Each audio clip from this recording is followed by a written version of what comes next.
Good afternoon everyone. I hope you all are doing well in your life. In today's video I am going to start a new chapter of inorganic chemistry that or new unit. ये unit 4 start होगी हमारी inorganic की. Topic क्या है? Metal clusters. तो introduction में करते हैं.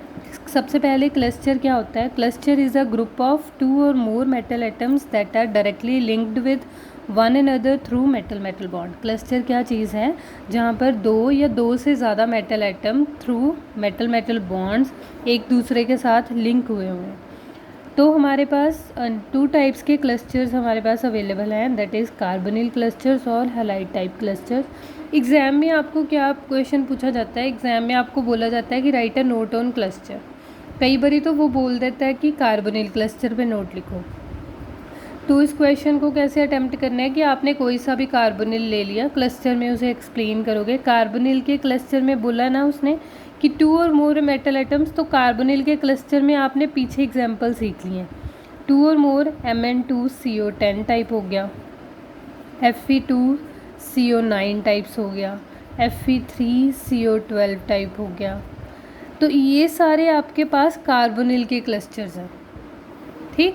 जो हैलाइड के क्लस्टर्स हैं उसमें आपके पास एग्जांपल होती है रिहीनियम 2Cl8 हो गया, मॉलिब्डेनम 2Cl8 हो गया. तो ये तो आपके लिए न्यू हो गए. कार्बोनिल के क्लस्टर्स पे वो दोबारा से नोट नहीं लिखेगा. तो आपने एग्ज़ाम में अगर आपको एग्जामिनर कार्बोनिल के क्लस्टर्स के बारे में पूछता है तो आप पहले उसे डिफ़ाइन करोगे, फिर आप बताओगे कि 2 और मोर मेटल एटम्स हैं तो एग्जांपल दोगे, फिर आप उनमें से मार्क्स देख लेना. अगर मार्क्स 8 या 12 के बीच का हुआ तो 2 एग्जांपल्स तो क्लस्टर्स की एक्सप्लेन करनी पड़ेंगी, प्लस जो हायर ऑर्डर के जैसे हम आगे जो करने वाले हैं, रूल वगैरह करने वाले हैं, वो साथ में इंक्लूड करना पड़ेगा. क्लियर? तो कार्बोनिल के क्लस्टर याद रखना, मैं दोबारा से ये डिस्कस नहीं कर रही, ये आप खुद से करोगे. हैलाइड के क्लस्टर्स आएंगे तब हम डिस्कशन करेंगे. First factor is related with the carbonyl cluster. अब कौन बनाएगा और हैलाइड क्लस्टर कौन बनाएगा, इस पर बात करते हैं. First factor is related with the oxidation number. अभी हमें पता है कि कार्बोनिल क्या है? पाई एक्सेप्टर लिगेंड है. पाई एक्सेप्टर लिगेंड का मतलब वो किस मेटल की तरफ इंटरेस्ट ज़्यादा शो करेगा? ऐसी मेटल के पास जिसके पास इलेक्ट्रॉन डेंसिटी हो देने के लिए. ठीक है. और हैलाइड किसकी तरफ ज़्यादा एफिनिटी शो करेगा? क्योंकि हैलाइड इटसेल्फ क्या है? Pi donor. तो उसे कैसे मेटल में इंटरेस्ट होगा? जिसकी ऑक्सीडेशन स्टेट हाई हो, उसके पास इलेक्ट्रॉन एम्प्टी हो, वेकेंट सेल हो, जहाँ पर वो अपनी इलेक्ट्रॉन डेंसिटी ट्रांसफ़र कर सके. तो अभी बात करते हैं. First factor is related with the oxidation number. Carbonyl cluster में हमें कौन चाहिए? मेटल एटम जिसकी लो ऑक्सीडेशन स्टेट हो. लो ऑक्सीडेशन स्टेट मीन्स ज़्यादा से ज़्यादा इलेक्ट्रॉन्स प्रेजेंट हो उस मेटल के अंदर. तो -1, 0, +1 वाले कौन से बनाएंगे? कार्बोनिल के क्लस्टर्स. हैलाइड क्लस्टर्स के लिए उसने क्या बोला कि वो तो इटसेल्फ ही देने वाला है, इसका मतलब लेने वाला कोई चाहिए. तो मेटल एटम की इलेक्ट्रॉन डेंसिटी, मेटल की ऑक्सीडेशन स्टेट हाई होने का मतलब मेटल से इलेक्ट्रॉन डेंसिटी जा चुकी है, तो +2 +3 वाले बनाएंगे.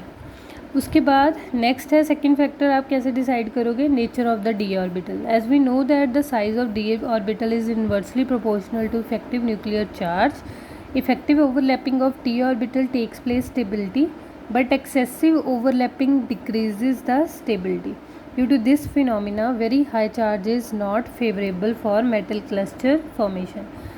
सेकेंड फैक्टर हमारे पास क्या है? साइज़ ऑफ डी ऑर्बिटल पे डिपेंड करता है. साइज़ ऑफ जो हमारा डी ऑर्बिटल का साइज़, क्लस्टर बनाने के लिए हमें क्या चाहिए? मेटल एटम का साइज़ भी हमें देखना पड़ता है. जितने ज़्यादा मेटल एटम्स क्या होंगे, बल्कि होंगे, उतना मुश्किल है उनके लिए ज्वाइन करना थ्रू बॉन्ड्स और फिर क्लस्टर की फॉर्मेशन करना. इसलिए साइज़ फैक्टर भी मैटर करता है कि इलेक्ट्रॉन डेंसिटी हो लेकिन साइज़ भी इतना ज़्यादा ना हो कि क्लस्टर में ज्वाइन ही ना कर पाए. जैसे आप सोचो, आप छोटी छोटी बॉल्स को लेके कोई चीज़ बनाना चाहते हो ना, तो वो ईज़िली बन जाएगी एज़ कम्पेयर टू आप बड़े बड़े बॉल को, वो स्टीरिक हिंड्रेंस और अनस्टेबिलिटी को लीड करेंगे. नेक्स्ट आपके पास है carbonyl clusters. In these compounds metal atoms are in low oxidation state. तो यही बोल रहा है. तो एग्जांपल्स मेटल की दे रखी हैं, आप इनमें से 1-2 कर लेना. हैलाइड में क्या दे रखी है? Oxidation state. ये मेटल्स दे रखे हैं, ये हैलाइड क्लस्टर को प्रेफर करते हैं. मैंने भी एग्जांपल आपको आयरन की दी है, कोबाल्ट की, निकल की हम कर चुके हैं वहाँ पे पीछे. तो वहाँ पे हमने देखा है कि कार्बोनिल्स ही लगे हुए थे, तो वो मेटल्स कार्बोनिल्स को दे दो. और हीनियम की मैंने एग्जांपल दी आपको अभी, और मोलिब्डेनम के ये वाले कार्बोनिल क्लस्टर्स। अभी कार्बोनिल क्लस्टर्स पे बात करते हैं। सबसे पहले कार्बोनिल क्लस्टर्स भी आगे 2 टाइप्स में डिवाइड हो गए। First is low nuclearity carbonyl clusters और second is high nuclearity carbonyl clusters. पहले लो न्यूक्लियरिटी कार्बोनिल क्लस्टर्स पर बात करते हैं। ऐसे कार्बोनिल क्लस्टर जहाँ पर मेटल आइटम्स कितने हो, या 2 हो जाए, 3 या 4, इससे ज़्यादा नहीं होने चाहिए। तो एग्जांपल्स के तौर पे आपके पास ये वाले क्लस्टर्स हो गए कोई से भी। आइसो इलेक्ट्रॉनिक रिलेशनशिप क्या चीज़ है और आइसोलोबल रिलेशनशिप क्या चीज़ है। आइसो इलेक्ट्रॉनिक आप पढ़ चुके हो, सेम नंबर ऑफ़ इलेक्ट्रॉन्स। तो एग्जाम्पल आप किसी भी स्पीशीज़ की कर लेना, आइसो इलेक्ट्रॉनिक है ये सारी। कोबाल्ट, कार्बोनिल 3, रेडियम 9, तो ये दोनों स्पीशीज़ आपस में क्या है, iso electronic, same number of electron count है इनका। आइसोलोबल टर्मिनोलॉजी न्यू है।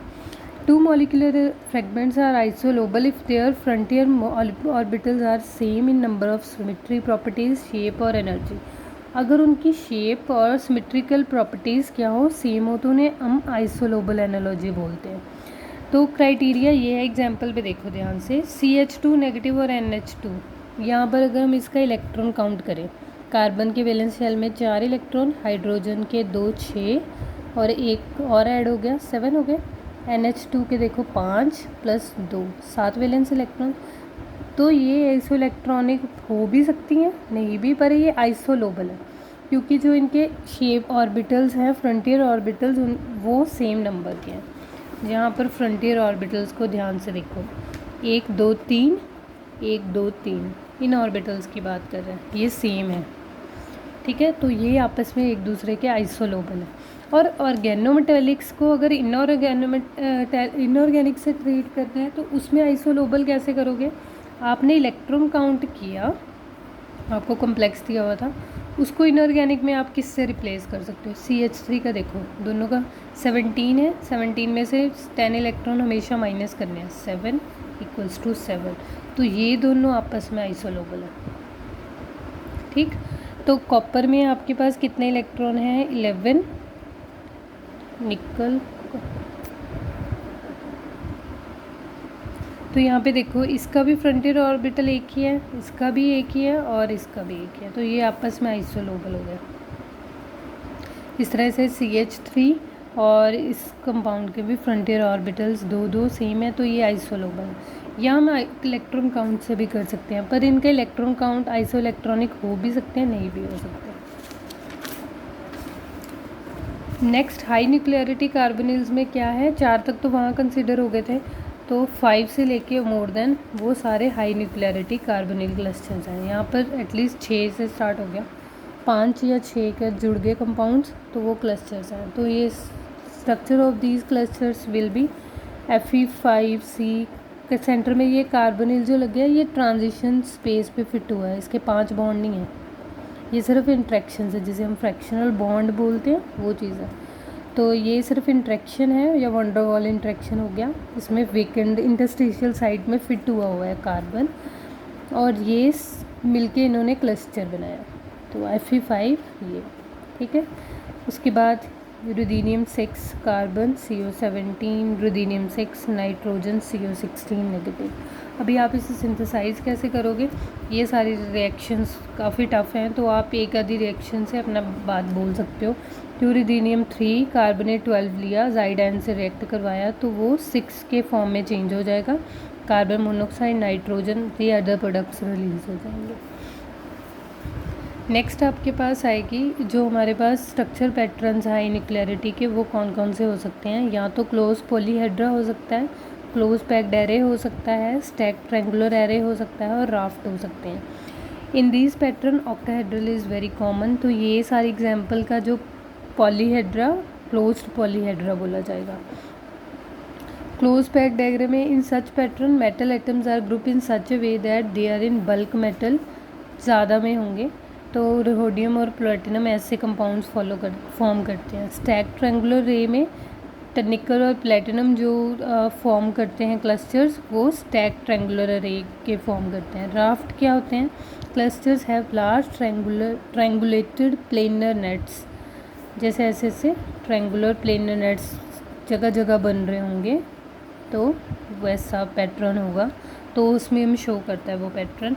एग्ज़ाम में आपको ये कुछ नहीं पूछा जाने वाला, आपने सिर्फ सिंथेसिस तक करके आना है, ये नहीं है। That's all about this topic. Thank you so much.